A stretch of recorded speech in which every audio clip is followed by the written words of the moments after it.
I found my wife's college photo album and uncovered a 12-year lie. She'd been in contact with her ex our entire relationship, and I was just the stable option. I met Nancy during our sophomore year of college. We were both part of the campus environmental club, and I was immediately drawn to her passion for sustainability and her infectious laugh. I remember the first time we really talked. We were planting trees for an Earth Day event, and she had a smudge of dirt on her cheek. I pointed it out, and she just laughed and smeared more dirt on her face, saying she was one with nature now.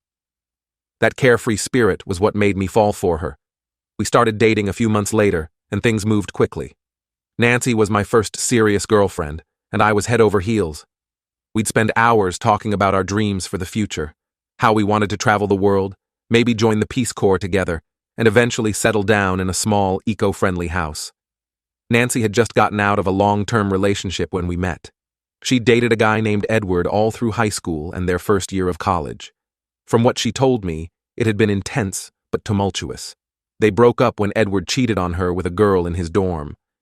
Nancy was heartbroken, and that's partly why she threw herself into environmental activism, as a way to channel her pain into something positive. I knew Nancy was still hurting when we got together, but I thought I could be the one to help her heal. I made it my mission to show her what a loving, faithful relationship could be like. Looking back, maybe I was naive.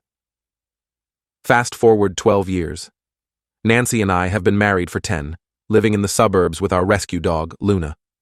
We both work for environmental nonprofits, not quite the Peace Corps, but still following our passion. Life has been good, or so I thought. Last month, I was going through some old boxes in our attic, looking for my college diploma for a job application. I came across a photo album from our early dating days. Flipping through it brought back so many memories. Our first road trip to a national park, late nights studying, and not studying, in my dorm room, the music festival where I first told Nancy I loved her. But then I saw a photo that made me pause. It was from a party about 3 months into our relationship. Nancy looked upset in the picture, and I had my arm around her, clearly trying to comfort her. I couldn't remember what had happened, so I brought the album downstairs to ask Nancy about it. When I showed her the photo, Nancy's face went pale. She stammered something about not remembering, but I could tell she was lying. I pressed her, asking what really happened that night. After what felt like an eternity of silence, Nancy burst into tears and told me something that shook me to my core. The night of that party, Nancy had run into Edward. They'd gotten to talking, one thing led to another, and they ended up sleeping together. Nancy swore it was a one-time thing, that she regretted it immediately, and ended things with Edward for good after that. But the fact remains, she cheated on me, and then kept it a secret for 12 years. I felt like I'd been punched in the gut. All those years, all those anniversaries we'd celebrated, were based on a lie. I thought back to all the times we'd talked about our past relationships, how Nancy had always maintained that Edward was ancient history. How many times had she looked me in the eye and lied? In the days that followed, I was a wreck. I couldn't eat, couldn't sleep. I'd catch myself staring at Nancy, trying to reconcile the woman I loved with this person who could betray me so deeply. Nancy was beside herself with guilt, constantly apologizing and swearing that nothing like that had ever happened again. But the more I thought about it, the more questions I had. If Nancy could lie about this for so long, what else might she be hiding? I started obsessing over every business trip, every girls' night out, every time she was late coming home from work. Had there been other men? Other betrayals? I confronted Nancy with my suspicions, demanding to know if there was anything else she needed to tell me. She hesitated, and my heart sank. There was more. Nancy admitted that around the same time she slept with Edward, she had also kissed another guy at a party. She swore it was just a drunken mistake, that it didn't go any further than that, but by this point, I didn't know what to believe anymore. I found myself revisiting every moment of our relationship, wondering what was real and what was a lie. I thought about the necklace I'd given Nancy for our first anniversary, a little silver tree to represent the day we met. She'd cried when I gave it to her, saying it was the most thoughtful gift she'd ever received. Now I wondered if those tears were from guilt rather than joy. The worst part was realizing how easily Nancy had been able to lie to me all these years. We'd built a life together, shared our deepest secrets, or so I thought, planned for our future, and all that time, she'd been carrying this secret. How could I ever trust her again? Nancy begged me to forgive her, saying she was young and confused back then, that she'd spent years regretting her mistake. She swore she'd been faithful ever since, that she truly loved me and had committed herself fully to our relationship. But her words felt hollow in the face of such a long-standing deception. I found myself pulling away from Nancy, unable to be close to her physically or emotionally. The thought of her with Edward kept playing in my mind like a horror movie I couldn't turn off. I'd wake up in the middle of the night, drenched in sweat, from dreams of Nancy leaving me for Edward. Our friends started to notice something was off. We'd always been the couple that everyone else looked up to, the high school sweethearts who made it work. Now we were barely speaking to each other at social gatherings. I made excuses about stress at work, not ready to share the truth. I didn't know what to do. Part of me wanted to fight for our marriage, to believe that we could work through this. True. Was I just a safe option for her? Had she settled for me because Edward didn't want a serious relationship? I thought about the life I'd lived for the past 12 years, blissfully unaware of Nancy's betrayal. How many moments had been tainted by this secret? Our wedding day, when Nancy vowed to be faithful to me, had she thought about Edward then? When we bought our first house together, was she imagining a life with someone else? The uncertainty was eating me alive. I'd always prided myself on being a rational, level-headed person, but now I found myself consumed by jealousy and doubt. I'd catch myself scrolling through Nancy's old Facebook photos, looking for any sign of Edward. I even drove by his old house one day, half expecting, hoping, fearing, to see Nancy's car parked outside. I knew this couldn't go on. Something had to change, but I didn't know what. The thought of leaving Nancy was terrifying. She'd been my entire adult life. But staying in this limbo of mistrust and resentment wasn't sustainable either. As I write this, I'm sitting in our spare room, where I've been sleeping for the past week. Nancy is downstairs, probably crying again. I can hear her moving around, but I can't bring myself to go to her. I'm lost and don't know what to do next. Has anyone been through something similar? How do you rebuild trust after such a long-standing lie? Is it even possible? Any advice would be appreciated. Update 1. It's been a month since my last post, and I wanted to give an update on my situation. Things have been complicated, to say the least. After my initial post, I decided I needed some time away from Nancy to clear my head. I packed a bag and went to stay with my older brother, Mark, for a week. Mark and I have always been close, and he was the only person I felt I could confide in about what was happening. Mark was furious when I told him about Nancy's infidelity. He never really liked Nancy, always saying she seemed flighty and unreliable. I had chalked it up to brotherly protectiveness, but now I wondered if he had seen something in her that I had been blind to. During my week at Mark's, I did a lot of soul-searching. I thought back to the early days of my relationship with Nancy, trying to see if there were any red flags I had missed. I remembered how Nancy would sometimes get quiet and distant when we ran into people from her past.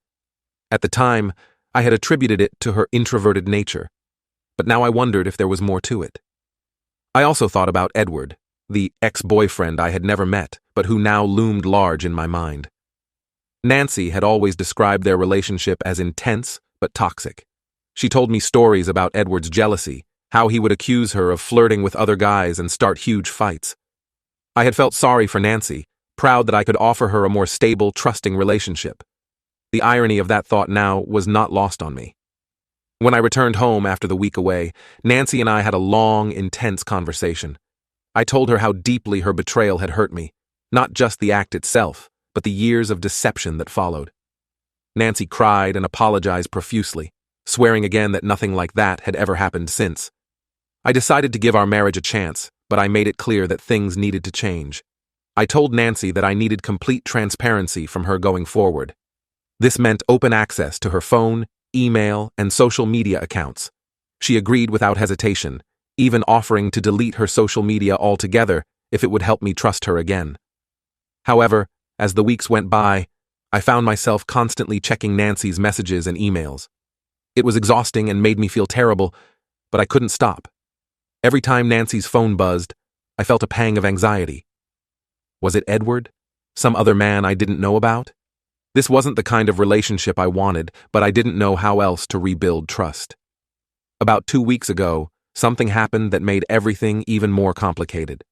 I was going through some old boxes in our attic, still looking for that elusive college diploma, when I came across Nancy's old journals from college. I know I shouldn't have, but I couldn't resist reading them. What I found shook me all over again. In her journal entries from around the time we started dating, Nancy wrote about feeling torn between me and Edward. She described Edward as her true love and wondered if she was settling by choosing me. There were entries where she compared us, listing pros and cons. It was painful to read how uncertain she had been about our relationship in those early days. One entry, in particular, stood out to me. Nancy had written about a night when Edward had shown up at her dorm room, drunk and begging for another chance. She wrote about how tempted she was to take him back, how alive he made her feel. But she also wrote about me, describing me as safe and stable. She concluded the entry by saying she was choosing me because it was the smart choice, but that she would always wonder about Edward. Reading these words felt like a knife to my heart. All this time, I had thought I was Nancy's first choice, her true love.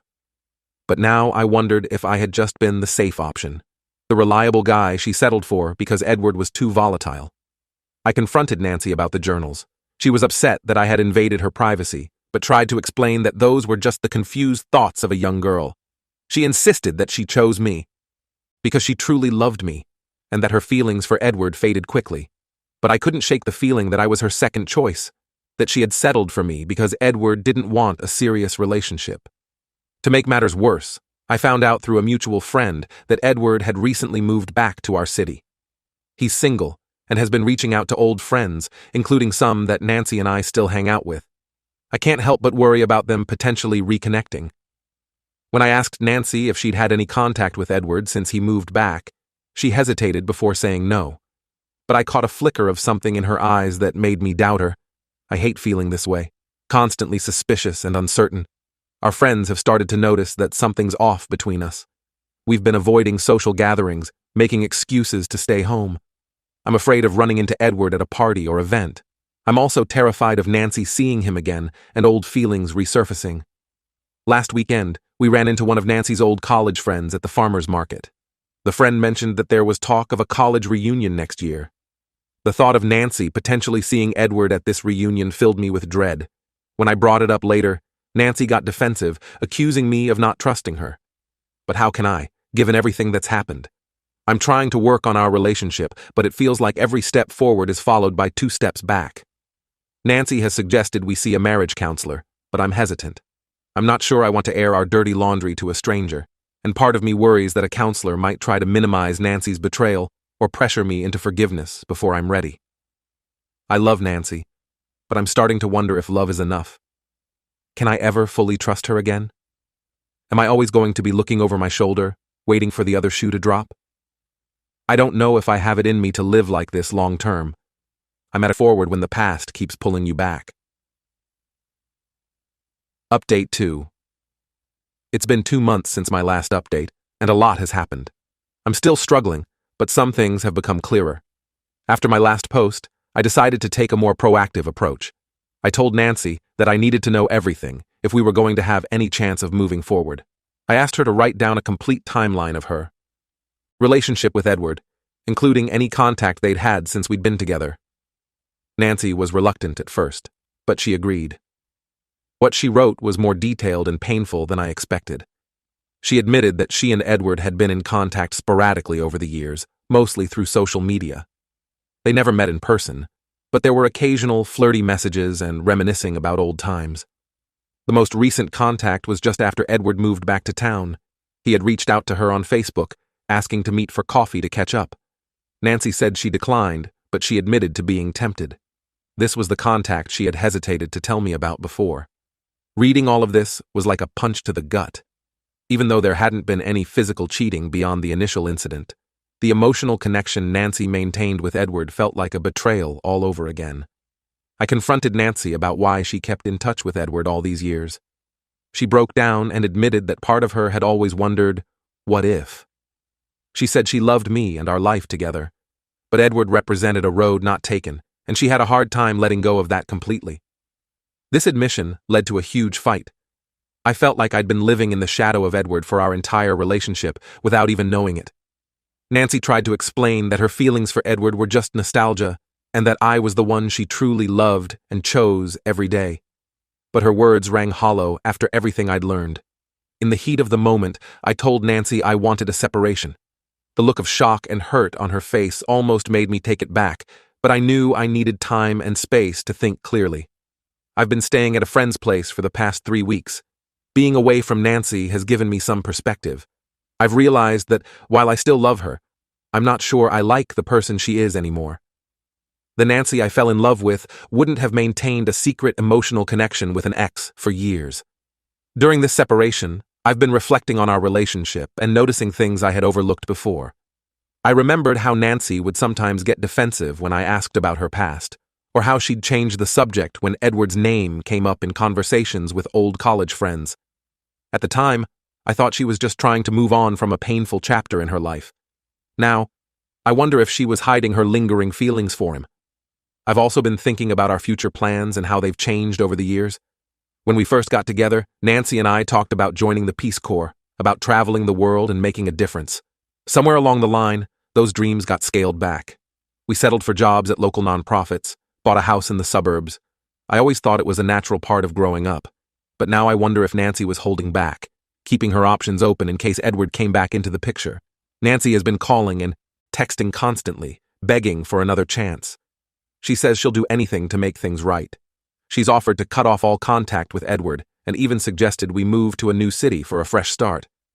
She's talked about quitting her job and recommitting to our old dreams, joining the Peace Corps or starting that animal sanctuary we used to talk about. Part of me wants to believe her and try to salvage our marriage. We have a life together, a home, shared friends. The thought of starting over at 32 is terrifying, but a larger part feels like too much damage has been done. I'm not sure I can ever look at her the same way again. I've started individual counseling to help sort through my feelings. It's been helpful to have an objective perspective. My counselor has encouraged me to take my time making any big decisions and to focus on what I truly want, not just what I think I should do. For now, I'm focusing on healing myself. I've thrown myself into work, taking on a new project at the nonprofit that's challenging but rewarding. I've also started hitting the gym regularly and reconnecting with old friends I'd lost touch with over the years. It feels good to have goals and relationships that are just for me, not tied to my relationship with Nancy. Last week, I ran into Edward at a local coffee shop. It was surreal, finally putting a face to the name that's caused so much turmoil in my life. We didn't speak, but he clearly recognized me. I spent the rest of the day in a daze, wondering if he ever thinks about the pain he's caused, if he even knows the full extent of it. I still don't know what the future holds for Nancy and me. Some days, I miss her terribly and want nothing more than to go home and try to work things out. Other days, the thought of reconciliation makes me feel physically ill. I'm trying to take it one day at a time and trust that the right path will become clear eventually. For now, I'm committed to being honest with myself about my feelings and needs. That's something I've realized I wasn't always doing in my marriage, too focused on being the perfect husband to acknowledge my own doubts and insecurities. Whatever happens with Nancy, I want to carry that lesson forward. I'm grateful for all the advice and support I've received here. It's been a comfort knowing I'm not alone in this struggle. I'll update again when I have more clarity on my next steps.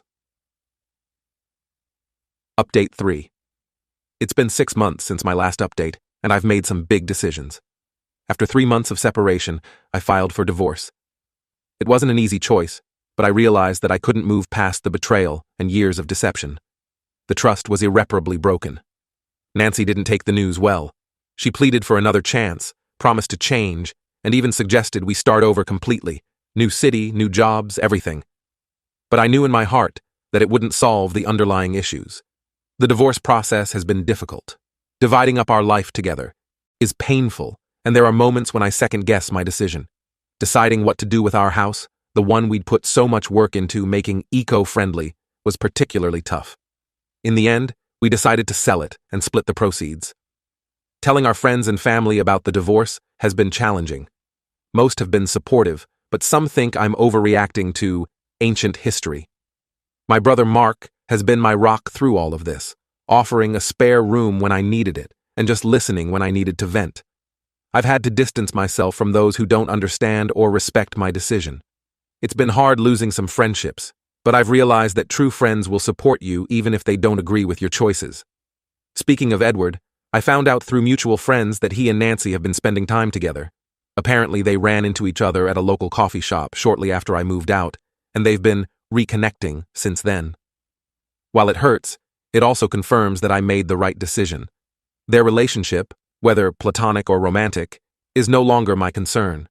I've been focusing on rebuilding my life as a single person. I've moved into a new apartment in the city, closer to work, and to the kind of active, environmentally conscious lifestyle I've always wanted. I've taken up new hobbies, joined a rock climbing gym, and started taking cooking classes. It's been fun learning new skills and meeting new people. I've even started dating casually. It feels strange after being with Nancy for so long, but also exciting. I'm not looking for anything serious right now, just enjoying getting to know new people without the pressure of commitment. Work has been a great distraction. I've thrown myself into a new project at the nonprofit, working on a campaign to protect local wetlands. It's challenging and sometimes frustrating, but it feels good to be making a difference. I'm even considering going back to school for a master's in environmental science, something I'd always wanted to do, but had put off. Looking back, I can see red flags I missed in our relationship. Nancy always had a way of minimizing my feelings or turning situations around to make herself the victim. I realize now that this was a pattern throughout our marriage, not just with the Edward situation. I'm not angry anymore, just sad for what could have been. But I'm also hopeful for the future. For the first time in a long time, I feel like I'm being true to myself and my own needs. To anyone going through something similar, my advice would be to trust your gut. If something feels off in your relationship, it probably is. Don't ignore those feelings or let someone convince you that you're overreacting. I don't know what the future holds, but I'm looking forward to finding out. Thank you to everyone who offered support and advice throughout this journey. It's been a tough road, but I'm finally starting to see the light at the end of the tunnel.